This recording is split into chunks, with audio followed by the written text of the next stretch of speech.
C'est Christophe de la chaîne YouTube Chronique d'une cèpe. Une vidéo aujourd'hui pour continuer sur les principes d'Hippocrate que j'ai commencé à décrire. Et là, on va arriver au troisième principe. Le premier principe d'Hippocrate, je vous rappelle, le premier principe, c'est primum non nocere. Premièrement, ne pas nuire. Très important. Deuxième principe, vis medicatrix naturae. La nature recèle son propre pouvoir de guérison. Ok, hyper important aussi. Et le troisième, celui d'aujourd'hui, c'est tolle causam. J'aime bien tolle causam. Tolle causam, c'est trouver la cause. L'importance de trouver la cause. Ok.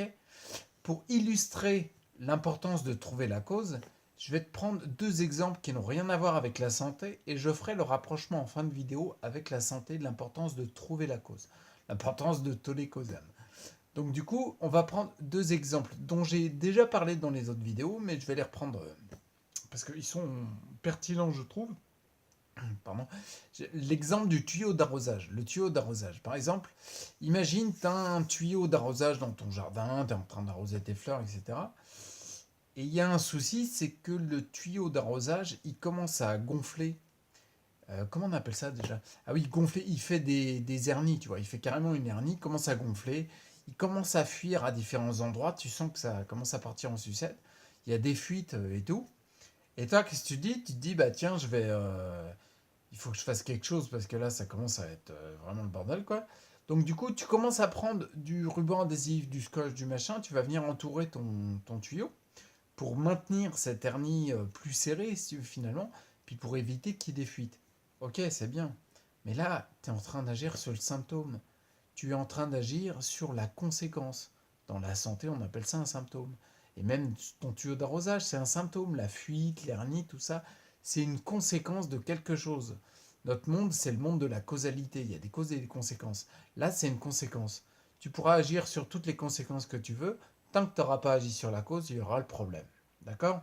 Si maintenant, tu commences à toller causam, tu commences à essayer de trouver la cause, et tu vas te rendre compte, par exemple, qu'une des causes, ça peut être le soleil qui dilate trop, qui rend trop mou le plastique de ton tuyau d'arrosage. Du coup, il a une facilité énorme à se détendre et ça forme des hernies. Ça peut être, trouver la cause, ça peut être aussi la pression dans ton tuyau. Ça se trouve pour une raison X ou Y, tu as une pression trop forte en ce moment. Du coup, la pression augmente et ton tuyau se dilate. Si tu agis directement sur cette cause, tu vas résoudre la totalité de la problématique. D'accord? Et ensuite, c'est toujours important d'agir sur le symptôme et les conséquences pour venir réparer, il n'y a pas de problème. Mais si tu fais que ça, la cause sans la résoudre, tu auras toujours le problème. D'accord? Donc ça, c'est très important. Avec cet exemple-là, on voit vraiment que toller causam, que trouver la cause, c'est capital. En termes de santé, j'y viendrai en fin de vidéo, c'est hyper important. Maintenant, un deuxième exemple dont j'ai déjà parlé, c'est la fameuse salle de bain. Imagine ta salle de bain, tu as ton carrelage qui se décolle. C'est un problème, ça c'est la conséquence, c'est le symptôme, d'accord? Et ton carrelage, tu dis, bah oui, mais il va falloir faire quelque chose. Si tu changes ton carrelage sans toller causam, tu vas le changer une fois, deux fois, trois fois, quatre fois, le truc il se décolle toujours. Tu pourras mettre les meilleures qualités du monde, ça ne marchera pas tant que tu n'as pas tollé causam, tant que tu n'as pas trouvé la cause. Imagine la cause, c'est une petite fuite dans la douche qui fait que l'eau s'infiltre sous ton carrelage et le décolle. Tu pourras changer un nombre incalculable de fois le carrelage. Tu pourras amener tous les experts du monde, les spécialistes qui sont vraiment des spécialistes dans ce domaine-là. Le carrelage, il va se décoller. Parce que tu n'as pas trouvé la cause. Tu n'as pas tollé causam. Le fameux tollé causam. Ces deux exemples-là, c'est des exemples qui sont en dehors de la santé. Mais ils sont très parlants. Maintenant, je vais te parler d'un petit point en plus pour pouvoir faire le lien avec la santé. Notamment, par exemple, ce que je veux dire, c'est qu'en termes de santé, il y a deux visions.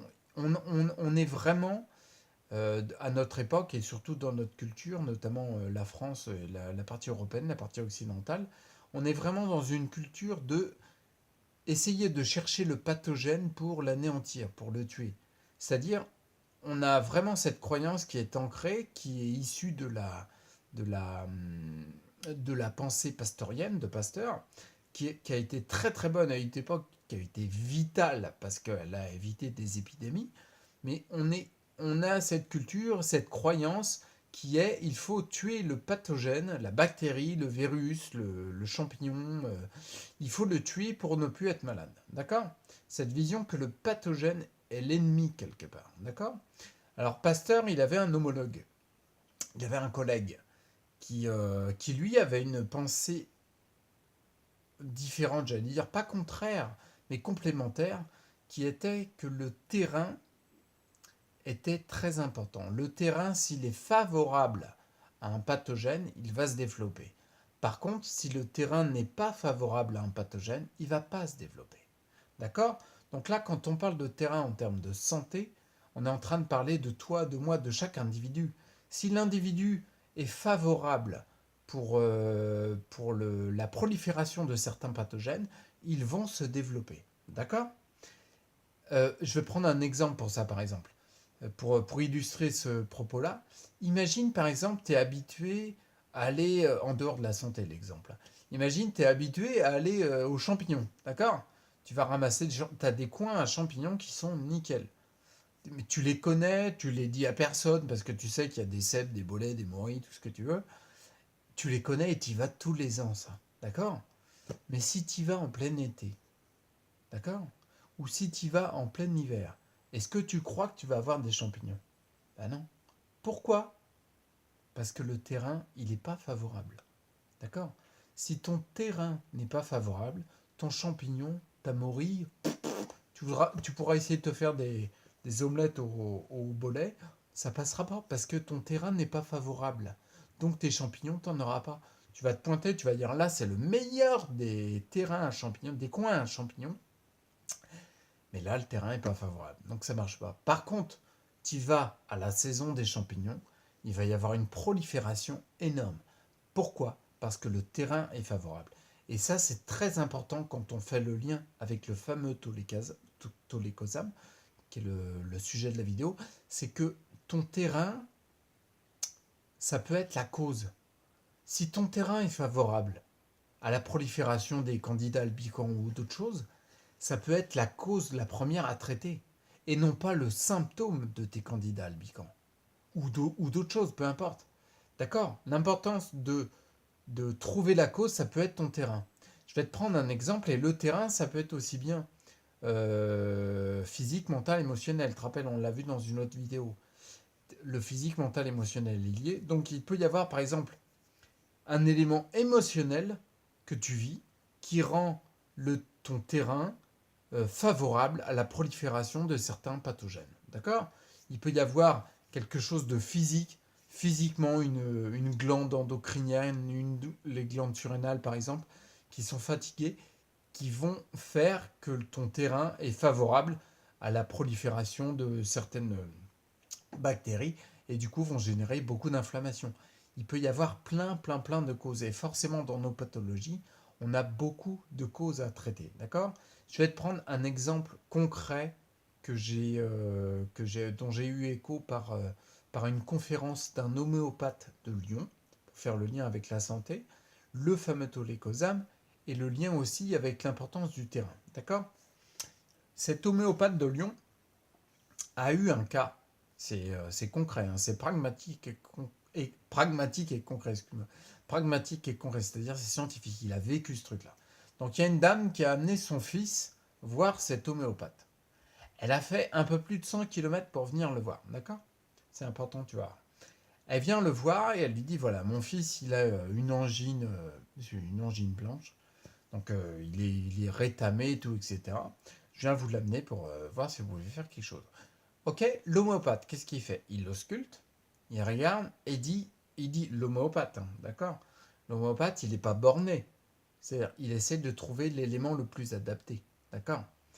Avec l'homéopathie en tête, parce qu'il pense que c'est très important.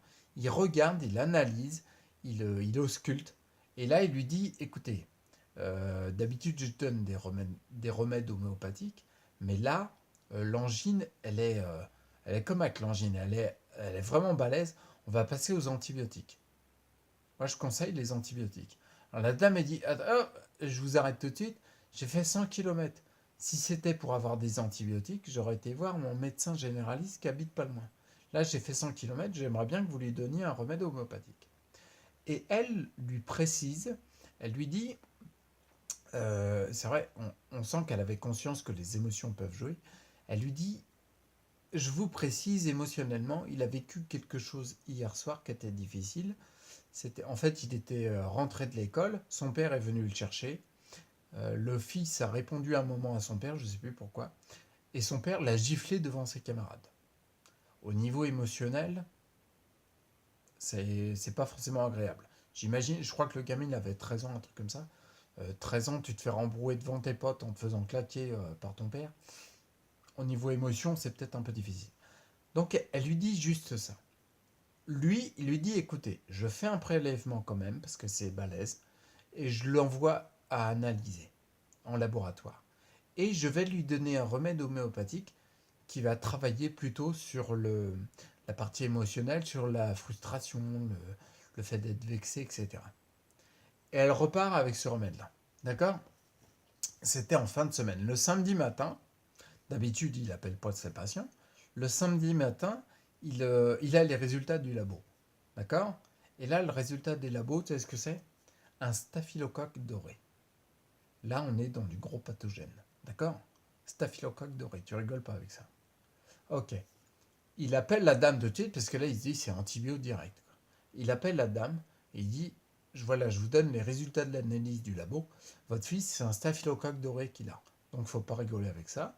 On donne des antibiotiques, comme ça, on est sûr de tuer le pathogène. Ok?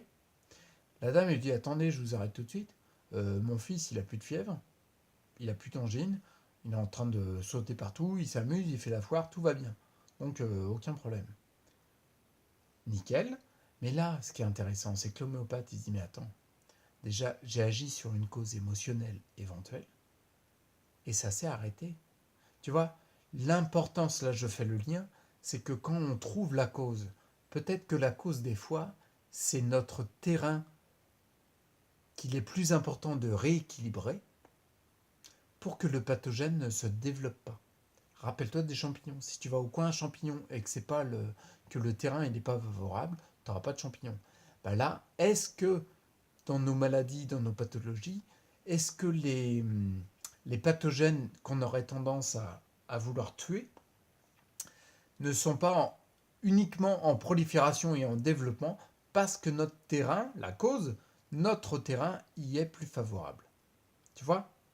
Je vais pas citer, je vais faire une vidéo courte, je vais pas citer des exemples de mon cas, où il y a eu des fois où j'ai eu besoin d'appuyer sur différents... Oh si, je le fais quand même, allez, vite fait. Notamment sur la cause, il peut y avoir, par exemple, moi, dans mon cas, euh, une des causes, parce qu'on est vraiment sur des causes plurifactorielles quand tu arrives à des déséquilibres énormes, quand tu as un nombre pathologique est donné, parce que tes déséquilibres sont vraiment énormes, même si tu n'as pas de nombre de pathologie, hein, tes déséquilibres, ils peuvent commencer à être pas terribles. C'est important de rechercher la cause. Éventuellement, par exemple, moi et beaucoup de personnes qui n'ont pas de sclérose en plaques sont touchées par ça, le problème d'assimilation intestinale.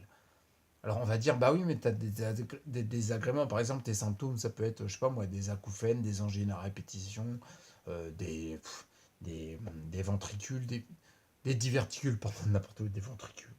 Des diverticules, ça peut être plein de symptômes différents qui, un des facteurs, est un rééquilibrage du terrain, par exemple l'assimilation intestinale.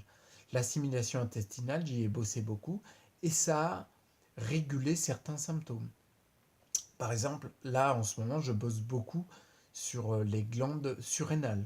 J'ai un appui sur les glandes surrénales qui est énorme avec des plantes adaptogènes, parce qu'en effet, je me rends compte que le terrain à ce niveau-là a besoin d'être rééquilibré pour que les symptômes disparaissent. Tu vois ce que je veux dire? L'importance de trouver la cause. C'est hyper important. La cause, ça peut être d'ordre émotionnel, ça peut être d'ordre relationnel, ça peut être le quotidien de ta vie. Tu vois, l'importance de trouver la cause. Donc je vais rester là-dessus. On va rester sur une vidéo de 15 minutes. Hyper important, oublie pas, tolle causam, le troisième principe fondamental d'Hippocrate, qui est de trouver la cause. Et n'hésite pas à remettre la vidéo pour réécouter les différents exemples que je donne. Et on peut être surpris des fois, en travaillant sur les causes, d'avoir enfin des résultats sur des symptômes. Ça peut mettre du temps, mais on sait qu'on est sur un chemin qui est comment dire, une fois que tu as trouvé la cause et que tu l'as résolue, ton symptôme il disparaît, tu vois. Ça peut mettre du temps, mais au moins tu agis directement. Quand tu agis uniquement sur le symptôme et que ton symptôme disparaît, il y a de fortes chances qu'il revienne parce que la cause, elle est toujours présente, tu vois. Tu peux mettre autant de scotch autour de ton tuyau, d'accord? Tu dis, bah ça fuit plus, ça va. Jusque-là, ça va.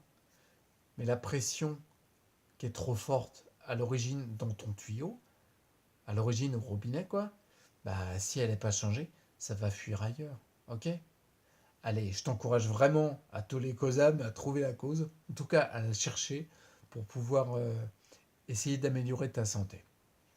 Je t'encourage vivement à partager les vidéos si tu penses que c'est pertinent et que ça peut apporter à d'autres personnes. C'est mon objectif, hein, des vidéos que ça apporte à d'autres personnes. Donc n'hésite pas à partager, n'hésite pas à abonner, à faire tout. Voilà, à partager, à faire circuler. Que ce soit par l'intermédiaire de la chaîne YouTube, par des mails, par la page Facebook que j'ai mis en place, Chronique d'UNCEP, qui est un bon moyen de communication. N'hésite pas à faire tourner les articles et tout ce que tu veux si tu penses que c'est pertinent. Je t'encourage vraiment à rester acteur pour ta santé, à chercher les causes et à les trouver. Ok? Donc garde le courage et tôt les causam. Oublie pas, trouve la cause. Allez, à plus. Ciao.